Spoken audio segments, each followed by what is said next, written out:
Magandang araw mga Lods, pag-uusapan natin mga kaganapan sa boxing. Eto mga Lods, tuloy na ang sapakan bukas nina pambansang kamao Manny Pacquiao at Mario Barrios sa MGM Grand Garden, Las Vegas. Pasok kasi sila sa timbang na kanilang paglalabanan na welterweight division. Tumimbang si Filipino Icon ng 146.8 pounds at ang current champion naman na Meksikano ay 146.2 pounds. Kahit mas malaki at 6-footer itong si Barrios, ay mas mabigat pang itinalang timbang ng alamat na Pilipino. Mukhang masayang-masaya si Pacquiao at kanyang buong team. Ang kanyang trainer, kapwa Pilipino na si Buboy Fernandez, masaya rin. May kasabihan na nga na a happy Pacquiao is dangerous at mukhang kumpiyansa si Pacquiao sa bakbakan na ito. Itinaas pa niya ang kanyang kaliwang kamay. Hudyat ng kanyang kumpiyansa magiging world champion muli sa edad na 46 years old. At bumasag na naman ng kasaysayan. Babasagin niya ang kanyang sariling record na oldest welterweight champion at ang kasaysayan na nag-iisang naging champion na Hall of Famer.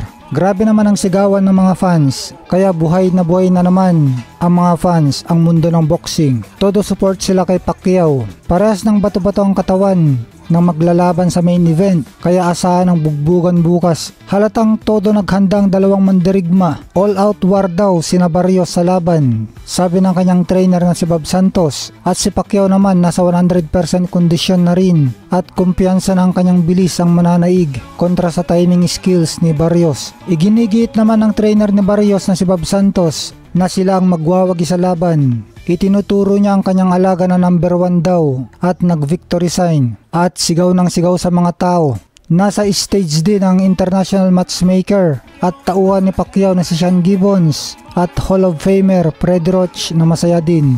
Nagbigay na nga ng prediction itong si Buboy Fernandez. Matatapos daw si Barrios sa loob ng 3 rounds at uuwi daw ng maaga mga Pilipino na dumayo sa Las Vegas para manood sa laban. Uuwi ng maaga pabalik sa Pilipinas. Itinaas naman ni Pacquiao ang bunso niyang anak na si Israel sa ceremonial weigh-in kanina habang nakataas din ang dalawang kamay ni Israel. Nag-good luck at God bless naman ang ating mahusay, malakas, nakasalukuyang champion na si Melvin Jerusalem sa laban ng legendary champ Manny Pacquiao. Samantala mukhang nakaramdam ng takot ang trainer ni Barrios na si Bob Santos nang makita niya ang bato-batong katawan ni Pacquiao. Nang mag-flex ito sa harap ng mga fans, makikita sa larawan na ito na lumuwa ang mata sa titig nitong si Bob Santos habang nakatitig kay Pacman. Hindi pa rin nawawala itong kaibigan ni Pacquiao, mayamang politiko na si Chavit Singson sa laban ni Pacquiao na nasa stage pa katabi ni Pacman. Sportsmanship naman ang ipinakita ng dalawang maglalaban.